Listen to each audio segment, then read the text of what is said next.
अस्सलाम वालेकुम दोस्तों, मेरा नाम है Abdul Rahman and welcome to my channel AR reviews. आज की इस वीडियो में हम बात करेंगे टैक्स के बारे में। आप सब जानते हैं कि पाकिस्तान में टैक्स लगता है। अभी जो टैक्स लगा है रिसेंटली पेट्रोल के ऊपर लगा है सबसे ज़्यादा, 4 रुपये लीटर और बढ़ गया है। तो टैक्स क्यों लगता है, किस वजह से लगता है और पहली बार टैक्स कब लागू हुआ। पहले बड़े सगीर में थे हम सब इकट्ठे रहा करते थे अंग्रेज़ों के दौर में। पहली बार टैक्स लगा था 1922 में। ये टैक्स जो था पैसों की फॉर्म में भी था और खेत में जो आप फसल वगैरह उगाते हैं उसकी फॉर्म में भी था। लेकिन उसके बाद पाकिस्तान और हिंदुस्तान अलहदा हो गए तो इनकी अपनी अपनी हुकूमतें कायम हो गई और इनके अपने अपने मुख्तलिफ तरीके थे। पाकिस्तान में जो पहली बार टैक्स लागू हुआ था वो 1979 में एक लॉ पास हुआ था कि इतना टैक्स लिया जाएगा और ये टैक्स का सिस्टम होगा, यानी कि प्रॉपर टैक्स का सिस्टम लागू हो गया था 1979 में और हुकूमत जो है टैक्स कलेक्ट करना शुरू हो गई थी। लेकिन हुकूमत के लिए टैक्स कलेक्ट करना ऐसे एज अ होल मुश्किल था, तो उन्होंने आगे FBR यानी फेडरल बोर्ड ऑफ रेवेन्यू इसको कायम किया। पार्लियामेंट में बिल पास हुआ, एक सेक्शन पास हुआ, एक कानून बन गया और उसके बाद जो है ये हमारा आज FBR मौजूद है जो कि टैक्स कलेक्ट करता है आम आदमी से।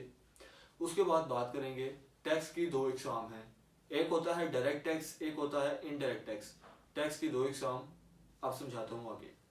इनडायरेक्ट टैक्स वो होता है जो कि आप चीज़ें खरीदने पर लेते हैं, जिसको कहते हैं प्रोडक्ट एंड सर्विसेज, यानी कि आप जो सर्विस लेते हैं उस पर टैक्स देते हैं और प्रोडक्ट जो खरीदते हैं उस पर टैक्स देते हैं।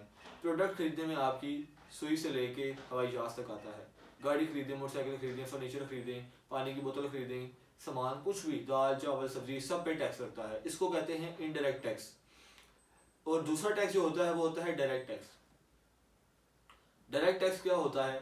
डायरेक्ट टैक्स होता है जो आप सैलरी से पे करते हैं, यानी कि अगर कोई आम आदमी जो पाकिस्तान में महाना 50,000 रुपये कमाता है, यानी कि साल का 6 लाख रुपया, वो अपनी तनख्वाह में से 1% जो है, एक मखसूस अमाउंट जो है FBR को पे करता है। या तो कंपनी वाले खुद काट लेते हैं या फिर आप खुद रजिस्टर्ड करवाते हैं FBR की वेबसाइट पर जाकर और वहाँ से आप टैक्स रिटर्न और अपना एक टोकन नंबर लेते हैं। तो दो टैक्स हो गए। और पाकिस्तान की जहाँ तक बात की जाए, पाकिस्तान की जो आबादी है 22 करोड़ है, लेकिन आपको जान के हैरानगी होगी कि 1 करोड़ आवाम भी टैक्स पे नहीं करती, यानी कि जो टैक्स पे करने वाले लोगों की तादाद है 1 करोड़ से भी कम है, 50 लाख से भी कम है। बहुत से लोग टैक्स पे नहीं करते पाकिस्तान में, ये एक बहुत बड़ा अलमिया है। इसकी वजह क्या है? इसकी भी कई वजूहत हैं, वो भी एक बहुत लंबा टॉपिक है कि टैक्स क्यों नहीं पे करते।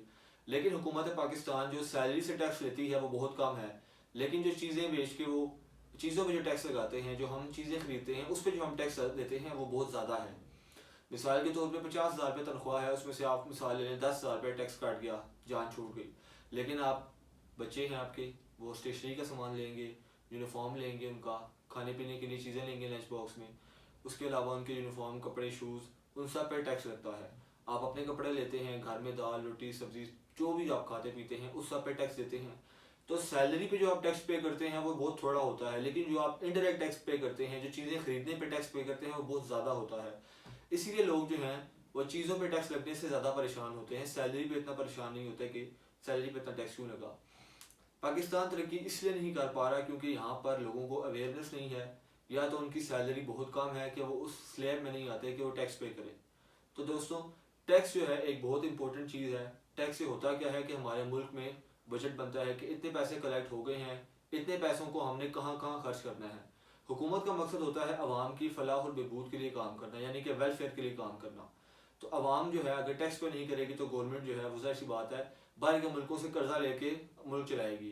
तनख्वाहें देना सरकारी मुलाजमीन को, मुरम्मतें करना, यानी कि आपका इंफ्रास्ट्रक्चर, कंस्ट्रक्शन का काम, सड़कें पुल वगैरह बनाना, ट्रेन का निज़ाम बेहतर करना और सरकारी मुलाजमीन की तनख्वाह, ये सारी चीज़ें आती हैं आपके टैक्स में। जब आप टैक्स पे करते हैं तो ये सारे मामला देखे जाते हैं। उसके बाद जो पैसे बचते हैं वो आवाम के ऊपर लगते हैं। हुकूमत जो है वो कई फलाही इदारे भी चला रही है, यानी कि बहुत से अस्पताल हैं जो सब्सिडाइज हैं, यानी कि आप वहाँ पर जाएँ तो आपका फ्री इलाज होता है। अब मैं रावलपिंडी से हूँ, मेरे घर के पास होली फैमिली हॉस्पिटल है, तो यहाँ पर मुफ्त में पर्ची बनती है, मुफ्त में इलाज होता है। बहुत बहुत महंगे टेस्ट हैं, फ्री में होते हैं, मेडिसिन फ्री में मिलती है। ये क्यों फ्री में मिलता है? क्योंकि ये हमारे ही पैसे होते हैं जो हम टैक्स पे करते हैं, वो सहूलियात की शक्ल में हमें वापस मिलती हैं। तो टैक्स पे करना ज़रूरी है। अगर हम टैक्स पे करेंगे तो हमें बाहर से कर्जा लेने की कोई ज़रूरत नहीं पड़ेगी बाहर के ममालिक से। अगर 2 करोड़ आवाम भी टैक्स पे करे तो मुल्क हमारा बहुत तरक्की कर सकता है। आज की वीडियो को बनाने का मकसद यही था कि टैक्स के लिहाज से अवेयरनेस क्रिएट की जाए ताकि ज़्यादा से ज़्यादा लोग टैक्स पे करने की कोशिश करें और मुल्क की तामीर में अपना काम और अपना नाम बनाएं।